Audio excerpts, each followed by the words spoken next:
One of the benefits of having a golf simulator in your house is being able to set up an entire golf studio where you can record and analyze your golf swing. That's what I'm looking to do, so I have purchased multiple swing cameras that are USB plug-and-play swing cameras that you can use with golf simulator software to do exactly that, record and analyze your swing. I'm starting off with the Kayeton 120 frame per second USB cameras. Right here, I had heard good things about these before, just on different forums and whatnot, that people were using them with good success, and I had not pulled the trigger on them in a while, and I was waiting for the release of Foresight's own branded swing cameras, which came out at the same time they integrated swing cameras with FSX Play. But whenever I looked at the Foresight cameras, the picture looked very similar to me. And that's when I realized I'd seen them before. The Foresight cameras are the Kayeton swing camera that you can actually just buy on Amazon. So that's what I did. Now, I don't know with 100% certainty that this is the exact camera that Foresight is selling, but if you go to Foresight's own support page for their swing cameras, you will see they call them Kayeton cameras, and that there is actually a pass-through warranty from Kayeton on the cameras, so it's not that big of a secret. Kayeton makes a lot of cameras. They're obviously based out of China. I believe that I have the version that Foresight is selling. The other difference is that the Foresight cameras do include multiple lenses. This zoom lens that came with mine, but in addition to that, they also come with two other wide-angle lenses that I could not find. I did some research and I eventually did find a different wide-angle lens that I have on this version here. All you need is a wide-angle lens with a CS mount. That's what's going to be able to screw in here, and I was also able to find this one right here on Amazon that's 2.1 millimeters, which is the widest of the ones that are included with the Foresight version. I've got that here. We're going to compare them both. Now, one of the things that I was concerned about before buying any cameras is like, how long is the USB cord and how am I going to handle that? I know I'm going to have a long cord to get all the way around my hitting mat and reach my laptop over there. And so these cameras, it comes with a 6-foot cord, which is pretty much not long enough. So I was able to buy a USB extension cord, which is what you're gonna need for sure. I'll put a link to the ones that I bought down below. I bought one that is 15 foot and one that is 10 foot. I would recommend probably going with 15 foot. 10 foot would work for down the line maybe. It works in my case just fine, those two, but that's something to keep in mind. Now, I'll also say that these cameras truly are plug and play. Literally just plug them into my laptop and they were immediately available to use within any of the simulator software that I have. I was just able to go to cameras and see it right there. The only little tweak that I had to make was out of the box, the image was very dark. I was able to go into the Windows settings and then manage cameras and adjust the brightness level and a little bit of the other settings to where it was how I wanted, and it was what you're gonna see next in the image. So we're gonna jump into some of these video comparisons that I recorded so that you can see the kind of quality you'll get and go from there. All right guys, let's take a look at some of the footage that we recorded with these cameras. And first off, we'll just look at a speed comparison. So it's easiest for me to put in two views in Uneekor view, so that's what I'm using. And there is just at full speed. Now we're going to go down to half speed.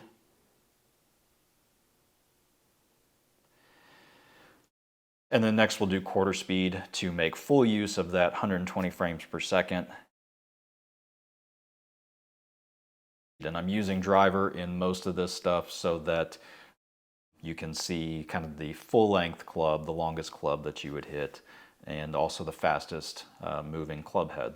So now here I am just dragging the scroller so that I can check different positions and see what kind of still image I get whenever I stop it at certain places. Obviously, very tough to see the angle of the club head, but you can definitely see the club shaft and your body pretty easily. All right, so I mentioned that I picked up that wide angle lens. That is the view on the right.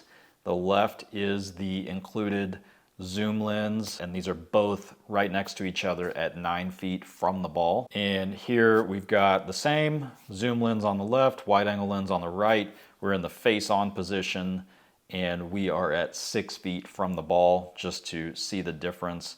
Also keep in mind that this Uneekor View software kind of clips the full image into these vertical views. So we're going to show you kind of a full image when we go into the FSX software in a little bit. That software is clipping that as well. Now this view is just the zoom lens that comes with the camera. I have it 14 feet away from the ball, which is pretty much as far back as I could get it. And then I zoomed in to kind of get closer to me. Could have left it zoomed out, but I just wanted to show how that looks. This is all the way up against my garage door, so 14 feet away. Now this one is that wide angle lens that I added on, and this is about as close as I could get it, which is 7 feet from the ball down the line. You can see I still miss the club head on the way back, but that's what you're gonna get 7 feet away with this 2.1 millimeter wide angle lens. And here we've just got an iron. I just wanted to show kind of what an iron looks like with these cameras. So that was full speed. Now we're going to look at half speed.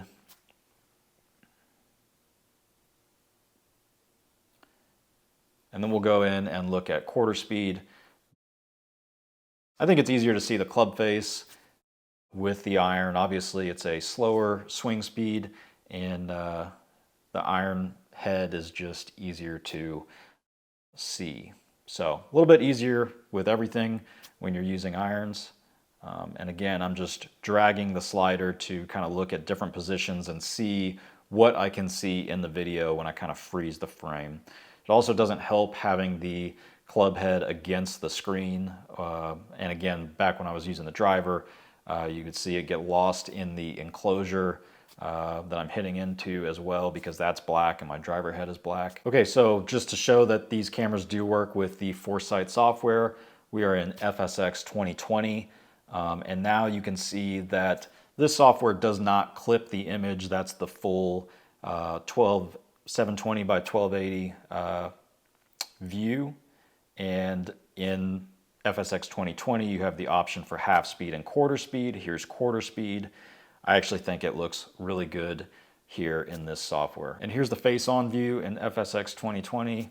Again, slowed down to quarter speed.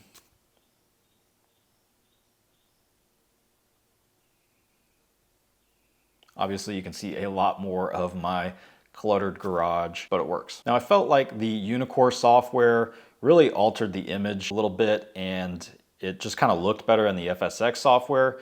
So this is a comparison again with the different lenses at 7 feet. So here, this is the regular included zoom lens at 7 feet. You can see it looks really good, but a little bit clipped. And then here is the wide angle lens, same position, same exact swing right next to it. Now, lastly, I wanted to just demonstrate that they do work in FSX Play as well with their new swing camera integration. It works differently than FSX 2020. As you can see, it looks a little bit different. And for some reason, the slowest you can play it back at is half speed. So here it is at half speed with an iron. And then I will switch over to the face-on view, and you can see the same thing. Okay, so here's the face-on view in FSX Play, playing back at half speed. So there you go. Okay guys, so I'll let you be the judge on the quality. My main goal with this video was just to show you a bunch of information, different views of these cameras at different distances, and let you kind of see what you might be getting with these cameras. Now I know for me that the wide angle lens is what I personally will need if I stick with these cameras, I want these cameras as close to me as possible. I've got a lot of stuff in my garage, as you probably saw. My wife parks in here, so it just makes sense that I would want these as close to my simulator as possible and still get a full kind of frame, myself in the frame as much as possible. So if that's important to you, that wide angle lens that I purchased also on Amazon, I'll link down below in the description, along with the cameras themselves, the USB extension cords that I bought. So hopefully that helps you out, and we'll see you in the next video. Thanks, guys.